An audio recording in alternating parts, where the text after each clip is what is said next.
আপনি কি জানেন, বাসায় যদি হঠাৎ অনেক পিঁপড়ে দেখা যায় তার মানে কি হতে পারে? ইসলামী স্কলারদের মতে এটা আল্লাহর তরফ থেকে 5টি গোপন বার্তার একটি হতে পারে।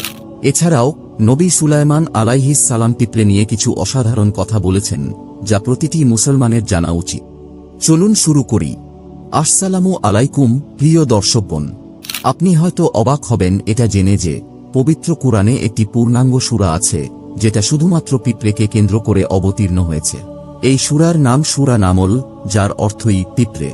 আল্লাহ এত ছোট একটি প্রাণীকে এত গুরুত্ব দিয়েছেন যে পুরো একটি সূরার নাম রেখেছেন ওদের নামে। অনেকেই জানেন না যে ঘরের ভিতরে পিঁপড়ে হত্যা করা ইসলামে নিরুৎসাহিত করা হয়েছে। বাসায় পিঁপড়ে দেখা দেওয়া কখনো কখনো আল্লাহর পক্ষ থেকে একটি বার্তা বা ইশারা হিসেবেও দেখা যায়। ইনশাআল্লাহ এই গল্পের মাধ্যমে আপনি বুঝতে পারবেন কেন। আসুন জানি কেন এই ছোট্ট পিঁপড়ে আল্লাহর দৃষ্টিতে এত গুরুত্বপূর্ণ এবং এর পেছনের রহস্য কি।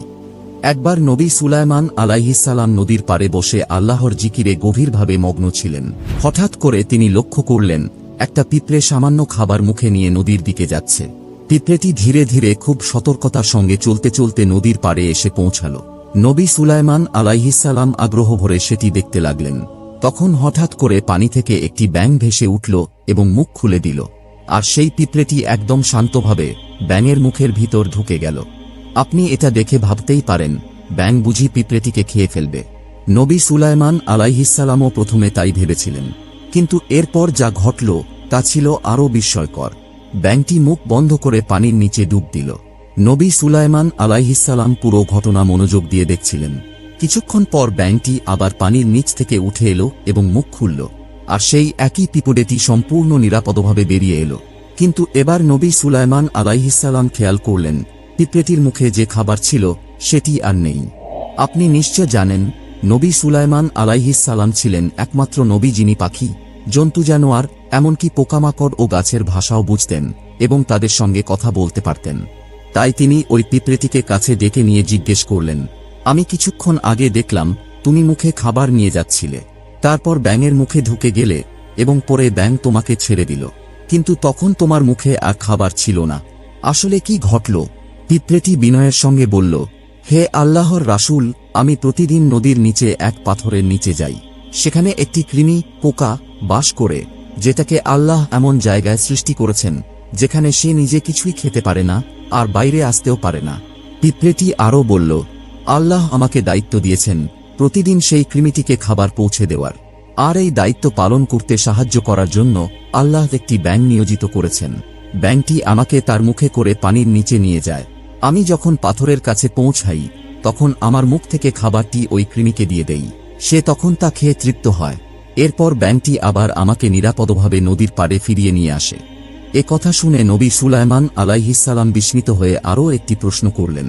তিনি বললেন, তুমি যখন কৃমিটিকে খাবার দাও তখন কি সে কিছু বলে?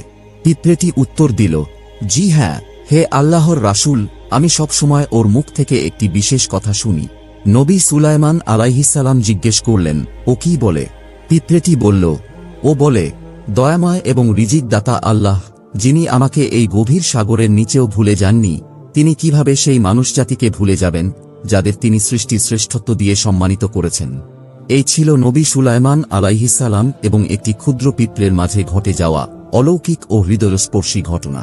এটি আমাদের সকলের জন্য একটি বড় শিক্ষা যে আল্লাহ কাউকে রিজিক দেওয়া থেকে ভুলে যান না, যতই ছোট বা অদৃশ্য হোক না কেন সেই প্রাণী। প্রিয় দর্শক, কুরআনে আরও একটি গুরুত্বপূর্ণ ঘটনা বলা হয়েছে যেখানে পিঁপড়ের কথা এসেছে। একদিন নবী সুলাইমান আলাইহিস সালাম তার বিশাল সেনাবাহিনী নিয়ে অগ্রসর হচ্ছিলেন। ঠিক তখনই একটি পিঁপড়ে অন্যদের সতর্ক করে বলল, হে পিঁপড়েরা, দ্রুত নিজেদের বাসায় ঢুকে পড়ো, না হলে সুলাইমান এবং তার বাহিনী অজান্তেই তোমাদের পিষে ফেলবে। নবী সুলাইমান আলাইহিস সালাম সেই পিঁপড়ের কথা শুনতে পেলেন এবং কৃতজ্ঞতায় মুচকি হাসলেন। তিনি আল্লাহর কাছে শুকরিয়া আদায় করে বললেন, হে আল্লাহ, আপনি যেহেতু আমাকে এই পিঁপড়ের ভাষা বুঝবার ক্ষমতা দিয়েছেন, তাই আপনি আমাকে আপনার সৃষ্টির প্রতি ন্যায়পরায়ণ এবং দয়ালু থাকার শক্তি দিন। প্রিয় দর্শক, ইসলামী পণ্ডিতরা বলেন, যখন কোনো ঘরে নিয়মিত পিঁপড়ে দেখা যায় তখন তা আল্লাহর পক্ষ থেকে বরকতের ও রিজিক প্রবেশের ইঙ্গিত হতে পারে। যেখানে আল্লাহ রিজিক বাড়ান সেখানে পিঁপড়ের উপস্থিতি নিজে থেকেই দেখা যায়। তাই আপনার বাসায় পিঁপড়ে ঘোরাফেরা করলে সেটিকে বিরক্তির বিষয় হিসেবে নয়, আশার আলামত হিসেবে দেখুন। ইসলামী জ্ঞানের আলোকে ও প্রাচীন বিশ্বাস অনুযায়ী ঘরে পিঁপড়ের উপস্থিতি হল সম্পদ আসার লক্ষণ। বিশেষ করে আপনি যদি দেখেন কোনো পিঁপড়ে ডিম বহন করছে, তাহলে সেটা খুবই শুভ লক্ষণ। এটি রিজিক বৃদ্ধি এবং আর্থিক স্বস্তির ইঙ্গিত দেয়। আপনি যদি দেখেন কালো পিঁপড়ে আপনার চালের হাড়ি বা রিজার্ভ স্টোরেজ থেকে বের হচ্ছে, তাহলে সেটি একটি ইশারা হিসেবে ধরা হয় যে শিগগিরই আপনার হাতে অর্থ আসতে চলেছে। এটি হঠাৎ আর্থিক লাভ বা পুরনো পাওনা ফিরে পাওয়ার লক্ষণ হতে পারে। আর যদি আপনি পিঁপড়ে দেখেন গয়নার বাক্সে ঘোরাঘুরি করছে, তাহলে সেটাকে আরও স্পষ্টভাবে ধরা হয় শিগগিরই আপনি স্বর্ণ, অলংকার বা কোনো মূল্যবান জিনিস পেতে পারেন। প্রচলিত ধারণা অনুযায়ী এমন পিঁপড়ের উপস্থিতি ভবিষ্যতের আর্থিক প্রাচুর্যের পূর্বাভাস দেয়। আপনি যদি পিঁপড়ে দেখতে পান আপনার ঘরের উত্তর দিকে, তাহলে সেটিকে ধরা হয় আসন্ন সুখ, মানসিক শান্তি ও পারিবারিক সৌহার্দ্যের প্রতীক হিসেবে। কারণ ইসলামী ও প্রাচীন দৃষ্টিভঙ্গিতে উত্তর দিককে শুভ ও বরকতময় বলা হয়েছে। আর যদি আপনি পিঁপড়ে দেখতে পান ঘরের পশ্চিম পাশে, তাহলে সেটা অনেক সময় ব্যাখ্যা করা হয় এইভাবে: আপনি শিগগিরই বিদেশ ভ্রমণের সুযোগ পেতে পারেন। এটি একটি নতুন যাত্রা, নতুন সম্ভাবনা ও উন্নত ভবিষ্যতের প্রতীক। দুঃখজনকভাবে আমরা অনেক সময় পিঁপড়েকে নির্মমভাবে মেরে ফেলি, বিভিন্ন কীটনাশক ব্যবহার করে। কিন্তু অনেক ক্ষেত্রেই এই ছোট প্রাণীগুলোর উপস্থিতি আসলে রিজিক বৃদ্ধির ইশারা, ক্ষতির কিছু নয়। যতক্ষণ না পিঁপড়ে বিষাক্ত, ক্ষতিকর বা খাবার সম্পদ নষ্ট করছে, ততক্ষণ পর্যন্ত তাদের মেরে ফেলা অনুচিত।